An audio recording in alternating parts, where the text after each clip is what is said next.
El siguiente elemento que vamos a analizar es el voltímetro analógico. La mayor parte de los voltímetros también emplean el movimiento de Arson-Ball. Y este sí se puede considerar como un voltímetro tal cual, ¿no?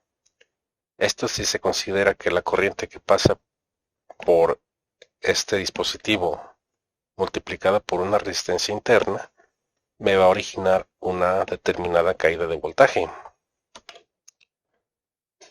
Por ejemplo, si en mi dispositivo fluye una corriente de 1 mA y tiene una resistencia interna de 50 ohms, entonces habrá una caída de voltaje de 50 milivolts cuando fluye esa corriente de 1 mA a través de él. Entonces, si mi medidor indica volts en lugar de amperes, entonces ese dispositivo va a actuar como un voltímetro con una escala de 50 milivolts. Si notan el diagrama que está en la diapositiva, hay dos resistencias, una interna a mi dispositivo de medición y otra que está en serie a esa resistencia interna. Esta resistencia en serie se llama multiplicador y esa me sirve para aumentar el voltaje que se puede medir mediante este instrumento. Esa resistencia, ese multiplicador, lo único que va a hacer es limitar la corriente que pasa a través del circuito medidor. En ese instrumento también va a haber errores. El voltímetro ideal no debería modificar ni la corriente ni el voltaje del circuito de prueba. Esto se lograría si mi voltímetro no tomara corriente del circuito que se está probando, ¿no? Que se está midiendo. Pero la mayoría de los voltímetros reales trabajan tomando una pequeña corriente que además es finita, lo que va a perturbar nuestro circuito de prueba. Por eso vamos a tener algún tipo de error en las mediciones. Ahora, como ejemplo, se desea emplear un medidor por el cual circulará una corriente de 1 mA y que tiene una resistencia interna de 50 ohms. Se pretende usar como un voltímetro con una escala de 10 volts. Entonces, en este caso hay que calcular la resistencia en serie o la resistencia multiplicadora que se necesita para tener esa escala de 10 volts. Lo primero que vamos a hacer es, aquí ya hice todo el proceso.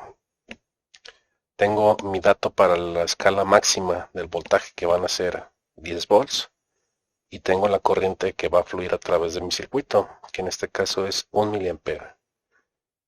Con esos datos yo puedo calcular la resistencia total de mi circuito.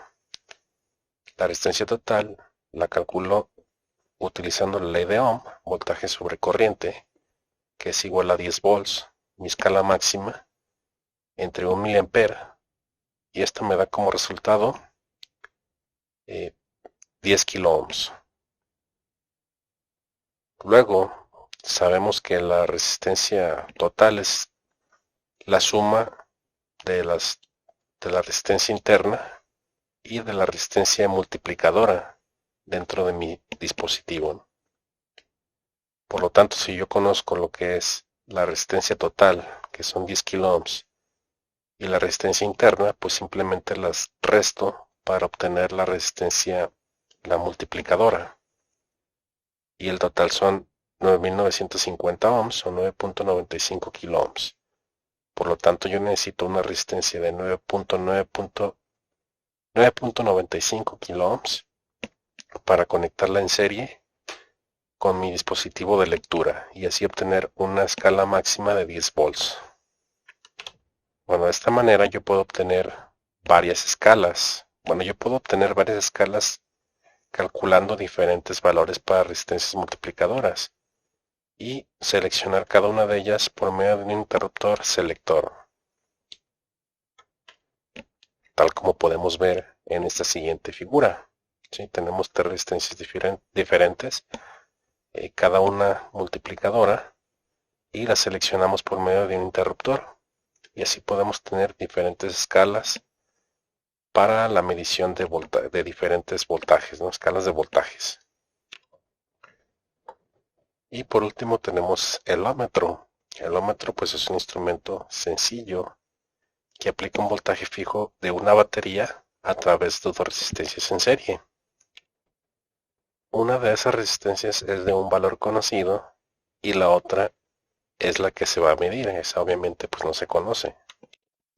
Aquí en este caso, sabiendo el valor de la resistencia interna y el valor del voltaje de la batería, se puede calcular entonces R1 y R2. Obviamente una de esas dos resistencias ya es conocido, entonces nada más tendremos que calcular un solo valor de la resistencia que se va a medir. Y con esto tenemos lo que es un multímetro analógico, utilizando este movimiento de Ars-Noval,